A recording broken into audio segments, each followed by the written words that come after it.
The shrill tone of my phone jolted me awake at 3 a.m. Fumbling to grab it, I saw Derek's name flashing on the screen. My heart sank as I hit speaker. "Olivia, I'm sorry, but I can't do this anymore." Derek's voice trembled through the tinny speaker. "I took the kids and left. We're going to stay with my mom for a while." The words hit me like a truck, stealing my breath. "What? Why? Derek, what's going on?" "I just can't keep living like this, with you always working and never being there for us. The kids need their mother."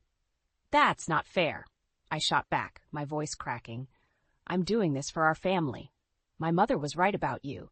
You've changed, Olivia. You're not the woman I married." His voice turned cold and resolute. "I'll have my lawyer contact you about custody arrangements." The line went dead before I could respond, leaving me alone with just the sickening sound of dial tone. Tears streamed down my face as I clutched the phone, my entire world shattered into pieces. How could this be happening? Just yesterday, everything seemed fine, or at least I thought it was. Derek and I had our usual polite small talk over dinner while the kids played, but his distance lately should have been a red flag that something was very wrong. My head spun as I replayed our conversation, searching for any hint of what led to this.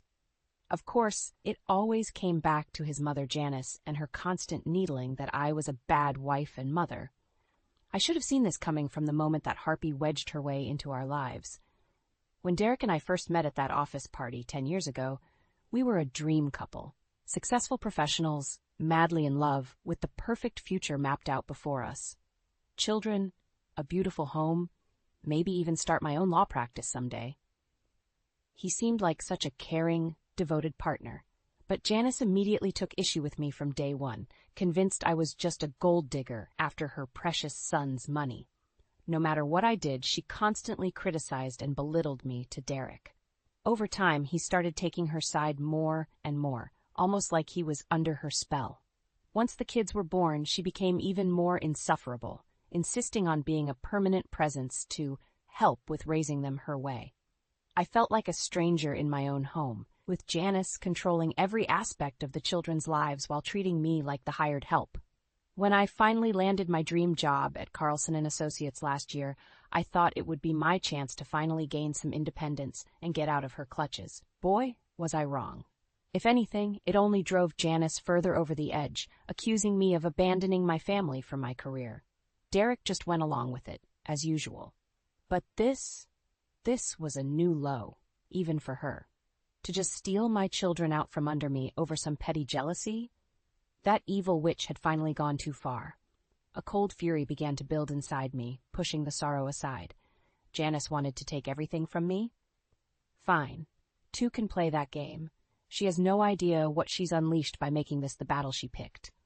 If it's war they want, they'll get one, and I don't intend to take any prisoners. Not after how they've tormented me all these years. Derek and his mommy dearest are going to wish they never crossed me. I always played by the rules, did everything right, but not this time. All gloves are off now. They want to see what I'm truly capable of when I'm mad. They haven't seen anything yet. I tried calling Derek a dozen more times that night, but he never answered. Where could he have taken the kids? And what was this nonsense about staying with his mother? I had to get to the bottom of this. The next morning, I drove over to Janice's townhouse in the suburbs, praying they'd be there. Sure enough, Derek's car was parked out front. I took a deep breath and marched up to the door, my fist pounding furiously. It swung open to reveal Janice, her scowling face peering down that perpetual sneer. Well, if it isn't Miss Corporate Lawyer herself, finally deigning to visit. I pushed past her into the foyer. Cut the crap, Janice. Where are Derek and my kids? They're my grandchildren, too, you know, she snapped. And after the way you've neglected them lately for your precious career, we decided they'd be better off here with me for a while. You decided? How dare you? I roared, nostrils flaring. Derek had no right. There you go again, always making it about you. She clucked her tongue in feigned disappointment. When are you going to learn, Olivia? This family doesn't revolve around your selfish wants. I opened my mouth to protest, but Derek's voice cut me off from the hallway. Mom's right. This is for the best. He shuffled into view, his eyes swollen from crying and a haggard look on his face. I'm sorry, Liv, but I can't keep doing this. The kids need a real mother, not some workaholic putting her job first. Daddy? A tiny voice rang out, and Caleb peeked out from behind Derek, his little face scrunched in confusion. Why are you and Mommy yelling? My heart broke, seeing my sweet boy so scared and bewildered.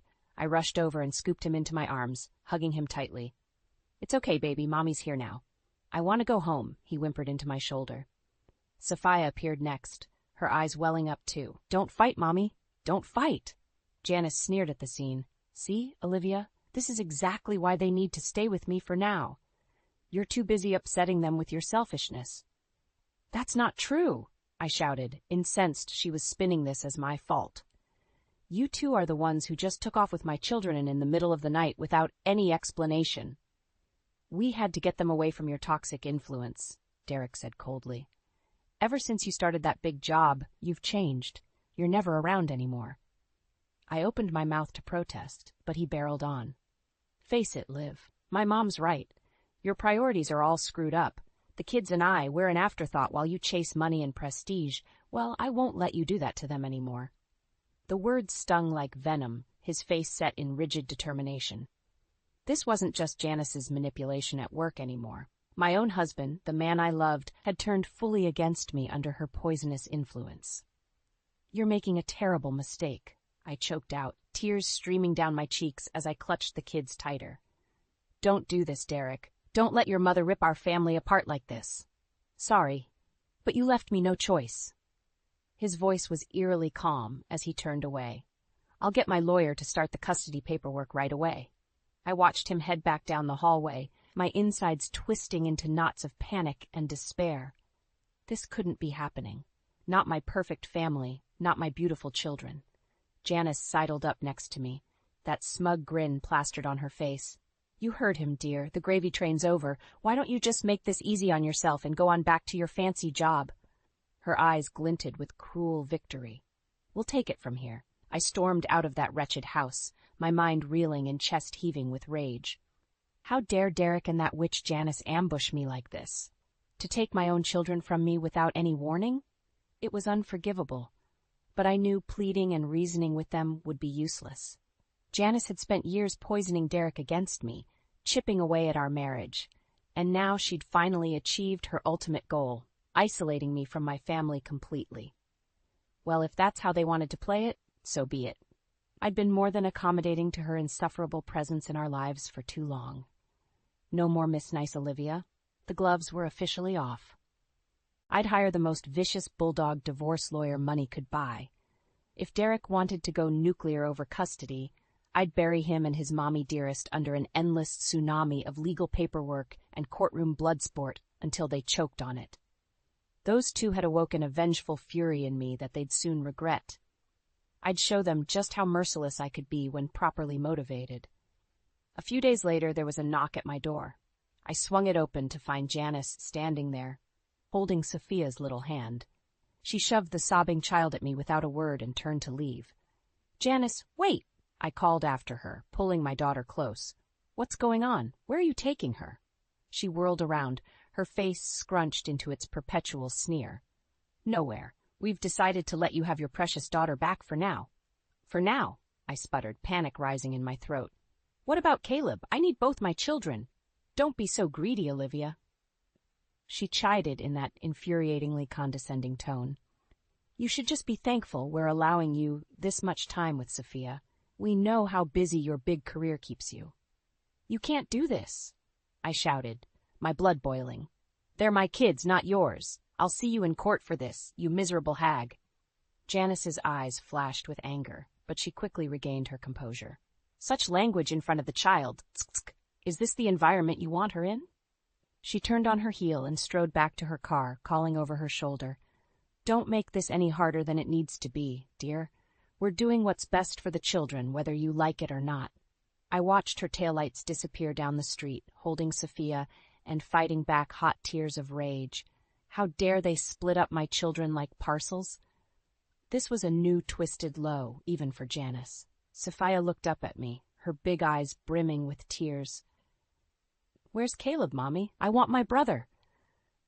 Shh, it's okay, baby, I whispered, stroking her hair as my own tears spilled over. Mommy's gonna fix this, I promise. We'll get Caleb back soon. But even as I said it, a knot of dread twisted in my gut. Janice was up to something far more sinister than I realized. She was going to do everything she could to take my children from me for good. Well, two could play at that game. If she thought she could torture me by separating my kids, she was sadly mistaken. This just hardened my resolve further. I'd stayed too long in my passive, polite lane, tiptoeing around her narcissistic madness to keep the peace. But no more. If Janice wanted an all-out war over my family, she just got one. From that moment on, I devoured every legal book and website I could find, arming myself for the custody battle ahead. I'd hit her with an overwhelming barrage of paperwork, courtroom procedure, and obscure legal loopholes until her devious little head spun. No more being the sad, mousy wife letting her monstrous mother-in-law walk all over me. That complacent doormat was dead and buried, replaced by a merciless litigator with infinite patience and the drive to grind Janice's schemes into dust. She started this fight by taking my son, but I would end it by taking away everything she held dear: her money, her pride, her control over my family. By the time I was through with the two of them, Derek and Janice would be left as empty, broken husks. I could only hope they were prepared for the relentless hell I was about to unleash, because I wouldn't stop, I wouldn't rest, until I'd extracted my total revenge. The next few months were a blur of legal strategizing and courtroom battles. I poured every waking hour into devouring case law, filing motions, and prepping for the inevitable custody hearing against Derek and Janice. My work at the law firm inevitably suffered, but I couldn't bring myself to care. Winning back my children was my sole priority now. If the partners had an issue with that, they could find someone else to bill mindless hours for their corporate clients. One evening, I was burning the midnight oil at my desk when my secretary buzzed that Derek was on line 1. Steeling myself, I picked up the phone. "What do you want?" I said flatly. Small talk between us was pointless at this stage. "Nice to hear your warm greeting as always, dear," Derek replied, his voice dripping with sarcasm. "Though I can't say I'm surprised by your hostility lately." "Oh, like you're one to talk about hostility," I shot back. "You're the one who took our kids and shut me out for no good reason." "There you go again, making this all about you," he tutted in that infuriatingly condescending tone I'd come to loathe.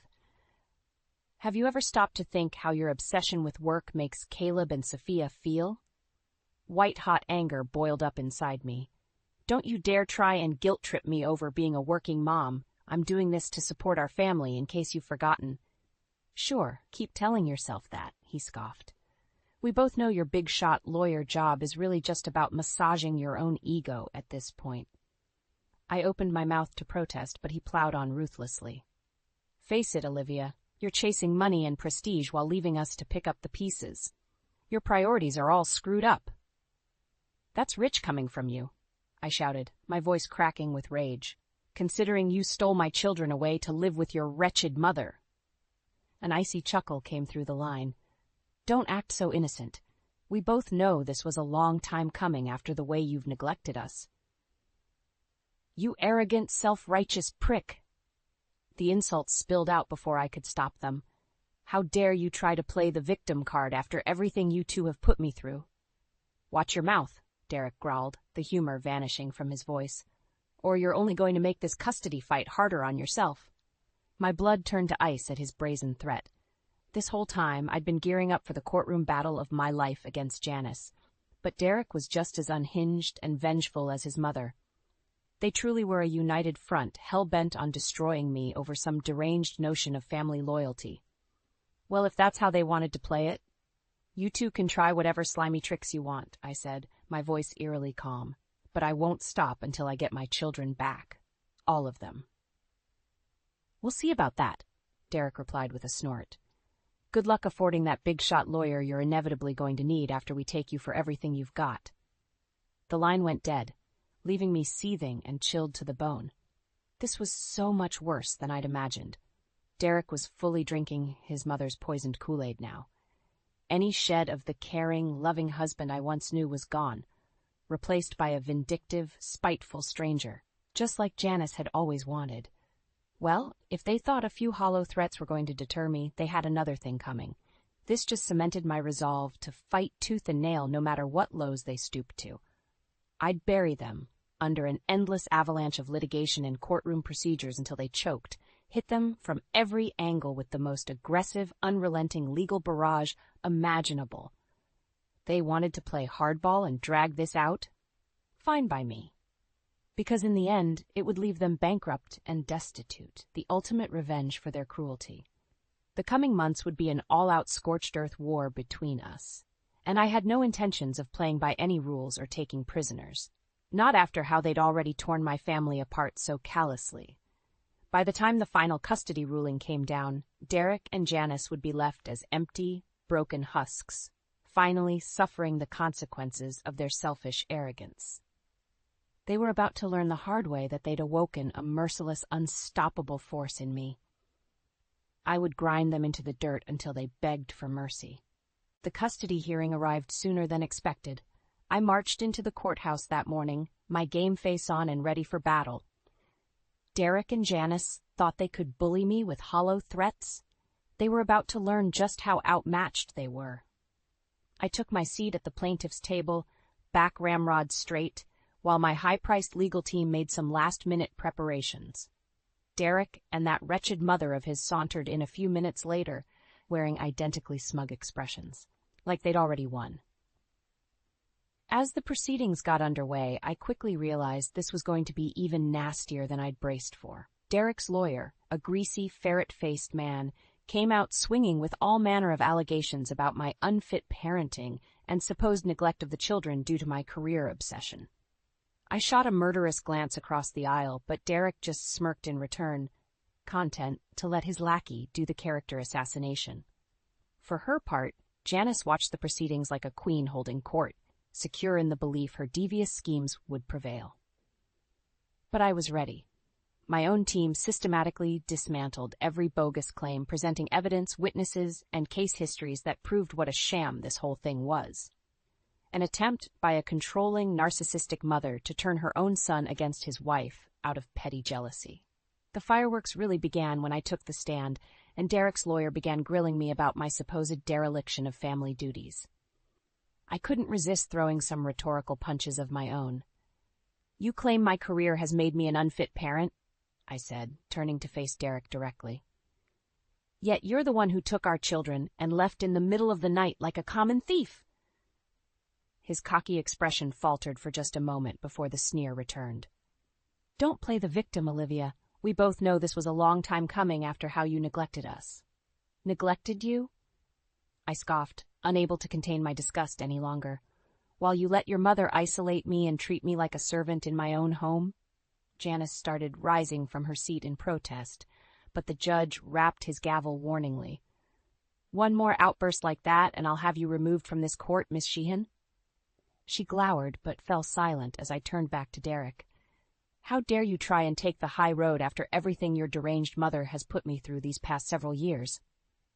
"That's enough," Derek's lawyer interjected, but I was on a roll now. "This has never been about what's best for Caleb and Sophia," I said, shooting a withering glare at Janice. "It's about feeding your massive ego and controlling everyone around you like you've always done." "Objection, Your Honor!" The Weasley lawyer shouted. "This is unsubstantiated character assassination." "Sustained," the judge said heavily. "Miss Thompson, I'd advise you to rein in your outbursts moving forward." I took a breath, realizing I'd let Derek and Janice get under my skin. Losing my cool like that could seriously undermine my case. I had to stay focused and relentless. The rest of the proceedings were a blur of more witness testimony, evidentiary motions, and endless grandstanding by both legal teams. When the final gavel rang out, I could feel the strain and tension radiating from every muscle. As the courtroom cleared out, Derek and Janice made sure to walk past me, twin sneers of contempt etched on their smug faces. "Quite a performance," Derek said mockingly, "but I wouldn't get my hopes up if I were you." Janice leaned in close, her hot breath on my cheek. "He's right, you know. You're only delaying the inevitable at this point." My fists clenched at my sides as she pulled back, that familiar sickly sweet smile plastered across her thin lips. "After all," she purred, What judge in their right mind would award full custody to such an emotionally unstable, career-obsessed shrew of a mother? I watched them saunter away, that cold knot of dread and fury coiling inside me once more. She was trying to get inside my head, to rattle my confidence. But Janice didn't realize she was only fanning the flames of my determination. If she thought I'd back down after just one round, she had vastly underestimated how far I was willing to go. This was merely the opening salvo in a protracted war I fully intended to win, no matter what emotional or financial costs I had to endure. They wanted to fight dirty and drag this out? So be it. By the time I was through with them, Derek and Janice would be left as empty, broken husks, having long paid the ultimate price for their arrogance and cruelty. I would grind them into the dirt until they had nothing left but the cold, brutal reality of just how disastrously they'd underestimated me. The custody ruling came down a few weeks later, and it was even worse than I feared. The judge, clearly under Janice's narcissistic spell, awarded her and Derek full custody pending further review. I was only granted limited visitation rights, a few measly hours per week with my own children, as if I were some casual acquaintance and not their mother. The audacity of it made my blood boil. Of course, Janice couldn't resist another round of smug gloating, showing up unannounced on my doorstep the next day. Well, if it isn't the disgraced Miss Corporate Lawyer herself, she sneered as I opened the door, not even trying to mask her contempt. I trust you've had some time to, reevaluate your priorities? What do you want, Janice? I growled, in no mood for her petty mind games. Just coming to set some ground rules for your upcoming visits, she replied with a sickly sweet smile. Assuming you even want to exercise that privilege, given your emotional instability of late. My fists clenched at the backhanded insult, but I bit my tongue. Losing my temper now would only give her more ammunition. Of course I want to see my children, I said through gritted teeth. Name your terms. Glad you can be reasonable for once. She casually brushed past me into the living room, looking around with obvious disdain, although I do question what kind of environment this is for them. I watched her trail a fingertip along a shelf, her nose crinkling in disgust at the thin layer of dust. You really must get a maid or something, Olivia. This place is a sty. If you just came here to insult me, then get out, I snapped, my patience already wearing thin. Temper, she chided, turning to face me with a smug grin. Is that any way to speak to the person who literally holds your access to your own children in their hands? The cruel jab hit its mark, and I felt the wind go out of me. As much as it killed me to admit, Janice had all the leverage now thanks to the custody ruling. She could make my life a living hell on a whim. Listen closely, dear, she continued in a soft, almost bemused tone. This is how things are going to work from now on. You'll get your 4 hours of supervised visits on Saturdays, and that's it. No extra calls, no extra time, or else the deal is off. I opened my mouth to protest, but she barreled on. You so much as raise your voice to me or Derek, and I'll have those visitation rights revoked. You'll never see Caleb and Sophia again. She let that dark threat linger for a moment before her sickly smile returned. We clear? My jaw clenched, but I gave a slight nod. I was trapped, and she knew it. Janice's grin widened as she took a step closer, that hot, rancid breath fanning across my face. I'm going to enjoy watching you stew in your little failure puddle, Olivia, seeing the smug, arrogant bitch I've had to put up with these years get her long-overdue comeuppance. Summoning every ounce of restraint, I remained stone-faced, refusing to give her the satisfaction of a reaction. But inside I seethed with roiling fury and indignation. How dare this hateful, miserable crone gloat and revel in my suffering like this? Don't worry, I'll be sure to give Caleb and Sophia your love, Janice purred, that serpentine smile never wavering. Although at this rate, I may as well just have them call me Mom, too. It's not like you'll be a presence in their lives anymore. The casual, callous dismissal of my role as their mother was the final indignity. Before I could stop myself, my hand lashed out, cracking against her smug face with a satisfying thwack. Janice recoiled, clutching her reddening cheek as she gaped at me in stunned outrage. You struck me, you deranged, pathetic little... But I cut her off, the dam finally bursting after months of holding back my fury. Get out! Get out of my house this instant, you miserable, soul-sucking succubus! I grabbed her by the wrist, ignoring her cries of protest as I dragged her towards the door. You want to play sick mind games and threaten me? Fine. But you just signed your own death warrant, you vindictive old hag. With a final shove, I flung her out onto the front step, her bony body crashing to the concrete. Janice scrambled to her feet, eyes bulging with rage and disbelief as she clutched her injured wrist. You're going to regret this, you psychotic bitch! She screamed, spittle flying from her gnashed teeth. I'll see you ruined for this, you mark my words. You'll never see your children again as long as I'm breathing. With that, she spun on her heel and stormed off towards her car, still clutching her wrist and muttering endless profanities under her breath. I could only watch, chest heaving, as she peeled out of the driveway. As the cloud of dust settled, the gravity of what I'd just done slowly washed over me. I'd struck Janice, the woman who now controlled all access to my own flesh and blood. In her twisted, vengeful mind, that was an unforgivable sin. My hands began to tremble as I realized the full consequences. She would make good on her threat. I would never see Caleb and Sophia again. Not unless... A cold, dead calm settled over me as I turned back towards the house, my path now clear. There was only one way to rectify this, only one path to get my children back. If Janice wanted to go scorched earth and drag this conflict out to its bitterest end, then so be it. I was done holding back. Done being the sad, mousy victim. That deranged witch had awoken something primal and merciless inside me, something unbound by laws or ethics, driven solely by the instinct to eliminate any threat to my family by whatever means necessary. Derek and Janice wanted total war? They just got it, whether they realized it or not. I would grind them down through sheer, relentless attrition and tactical savagery until they had nothing left. Not their pride, not their assets, nothing. By the time I was through with them, they would be left as empty, broken husks, finally suffering the consequences of their arrogance. No more being the sad, complacent doormat. That person was dead and buried, replaced by a mercenary litigator, fueled by cold, calculating rage. If they thought they could torment and threaten me into submission, they had vastly underestimated what I was capable of when pushed too far. They wanted to see what I was truly capable of when I was mad? They were about to find out. The next few weeks were a blur of nonstop litigation and courtroom procedures. True to her vindictive word, Janice filed an emergency order to revoke my visitation rights after our altercation. I countered by burying her and Derek in a tidal wave of motions, injunctions, and petitions challenging the biased custody ruling. No more being meek and compliant. I would dismantle their lives through sheer, overwhelming legal force until they begged for mercy. The gloves were officially off now. Derek's sniveling lawyer was the first casualty, resigning in exasperation after my team inundated him with endless paperwork and discovery requests. I took petty satisfaction in imagining his frustration trying to earn his fees from those two misers. Next, I launched a fusillade of financial strikes designed to cut off Derek and Janice's resources.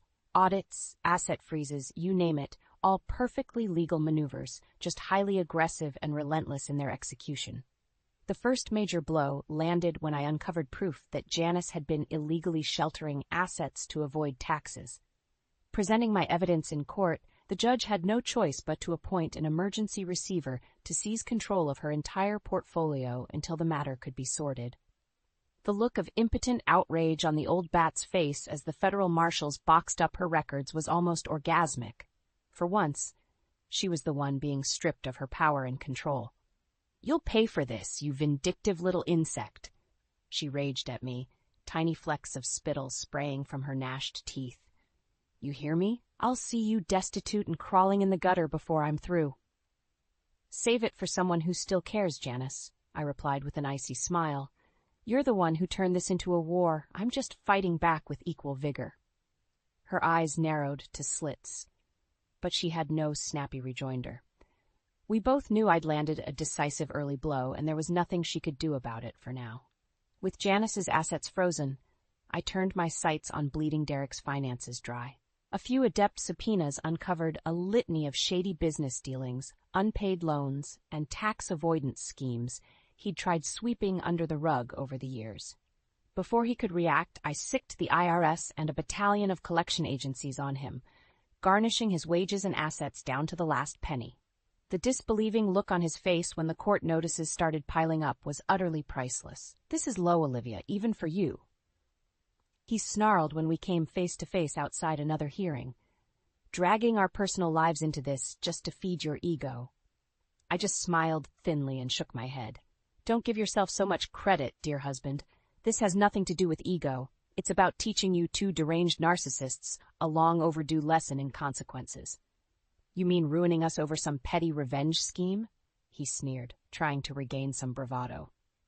"Real classy, counselor. I can see why the kids are better off with us." My polite mask slipped for just a moment, the rage bubbling up again. "Don't you dare talk about my children, you arrogant prick. Not after how you stole them from me in the dead of night like a common thief." Derek's face went pale, and he took an involuntary step backward. For all his feigned bravado, some part of him knew I wasn't the same mousy doormat he could easily dismiss anymore. "You want to play hardball and drag this out?" I said, my voice low and eerily calm. "Be my guest. But just know that I'm not going to stop until I've taken everything from you. Your money, your assets, your inflated ego, all of it is going to burn." He opened his mouth to respond, but I didn't let him. "You and your deranged mother awoke something in me, something without limits or restraint. I am rage and vengeance incarnate now, and I won't stop until you're left as empty, broken husks suffering the full consequences." For a long moment, Derek just stared at me, eyes wide and uncomprehending.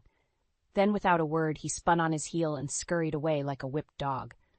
I watched him go, that surge of dark satisfaction rising inside me once more. Let the bastard run and cower for now. It wouldn't do him any good in the end. My merciless legal barrage was only going to intensify from here. I would bombard them from every angle, probing for any weakness or violation to exploit until they had nowhere left to turn. Derek and Janice thought they could torment me, could take my children and leave me a broken, blubbering mess? They were about to learn just how disastrously they'd underestimated my resolve. I would counter every move, dismantle every scheme, until their entitled, arrogant lives lay in smoldering ruins around them. Only then, with nothing left but the cold reality of their disgrace, would I allow them a shred of mercy. The coming months would be a brutal, soul-crushing guerrilla war of legal attrition. But I had no intentions of taking prisoners or showing any quarter. Not after the way these two depraved narcissists had already torn my family apart. When the final, decisive blows finally landed, Derek and Janice wouldn't just be defeated. They would be utterly destroyed, left as empty, broken husks suffering the ultimate consequences of their hubris. If they thought I would show them any mercy after everything they'd done, they were about to be very, very disappointed. The final custody hearing arrived, and I marched into the courthouse that morning like a conquering general. After months of relentless legal bombardment, Derek and Janice were already decimated shells of their former arrogant selves. I couldn't resist a thin smile as they slumped into their seats across the aisle, haggard and hollow-eyed. Derek's expensive suit hung loosely, his gaunt face and overgrown stubble telling of personal grooming now an afterthought.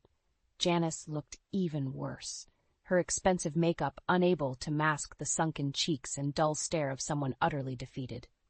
As the proceedings began, my barracuda of a lawyer wasted no time eviscerating what little remaining credibility they had left.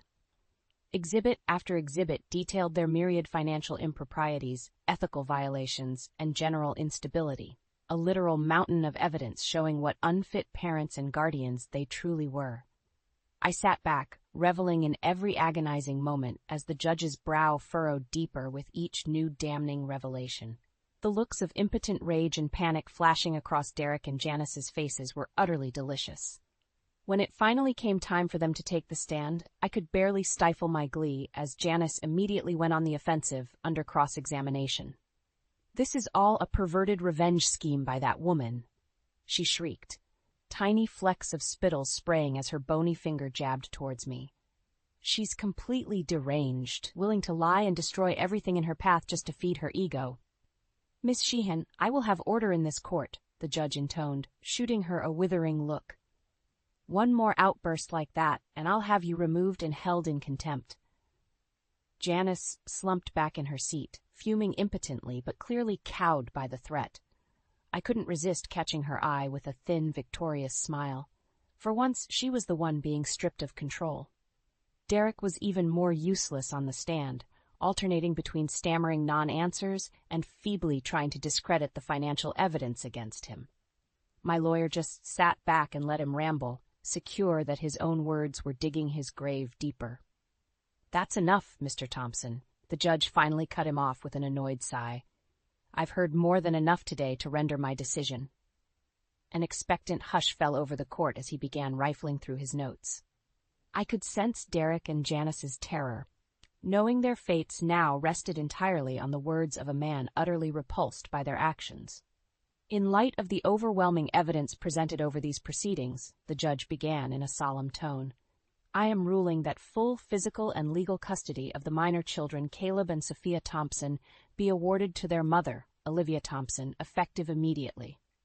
The courtroom practically shook from the shockwave of Janice's outraged wail. "No, you bastard! You can't do this!" "Silence!" the judge thundered, slamming his gavel with authority, "or I'll have you both remanded into federal custody for contempt." Derek and Janice immediately shrank back, cowed into terrified submission like the pathetic shells of human beings they'd become. "Furthermore," the judge continued, turning his icy glare on them, "in light of the multitude of financial crimes, ethical breaches, and general misconduct uncovered during these proceedings, I am ordering the permanent termination of custodial rights for both of you." He paused to let those words sink in, and I could practically hear Derek and Janice's hearts shattering in unison. The sweet, intoxicating taste of victory was finally mine. "Congratulations, Miss Thompson," the judge said, turning to me with an approving nod. "Your tenacity and perseverance in pursuing justice for your family have been remarkable. I wish you and your children all the best moving forward." With that, he rapped his gavel one final time, signaling the end of my long, brutal campaign. As the courtroom began clearing out, I turned to face the two empty, broken people who had put me through this hell. Derek and Janice just sat motionless, their eyes glassy and unseeing, the weight of their disgrace finally settling in. I couldn't resist one final parting shot. "Well, well, if it isn't the disgraced Mr. and Miss Thompson," I said with a thin, victorious smile. "Quite a performance you two arrogant fools put on these past months, but I trust you've had time to properly reevaluate your priorities?" Derek looked up at me, his face a mask of stunned disbelief, but Janice just glared balefully, unable to muster even a snide rejoinder. The fire in her had finally gone out, extinguished by the cold reality of her total defeat. "I do hope you'll take this lesson to heart," I continued, unable to resist twisting the knife, "about the consequences of letting your selfish egos and insatiable need for control consume you." Leaning in close, I made sure they could both feel the heat of my breath on their faces. "You awoke something in me, something without limits, morals, or restraint. I became a force of pure, unstoppable vengeance, and I ground you both into dust because of it. So congratulations, you arrogant, depraved fools," I hissed, my voice dripping with contempt. "You finally got to see what I was truly capable of when pushed too far. I hope, for your sakes, that it was worth it." With that, I turned and strode out of the courtroom, not daring to look back. There was nothing more to say. I had won, completely and utterly. Derek and Janice were left as empty, disgraced husks, having learned the hardest lesson about the brutal consequences of underestimating me. As for me, I had reclaimed my life, my freedom, and, most importantly, my beautiful children. The years of torment were finally over, the demons of my past exorcised. I was battered, but victorious. The nightmare was finally over, and a new chapter was just beginning.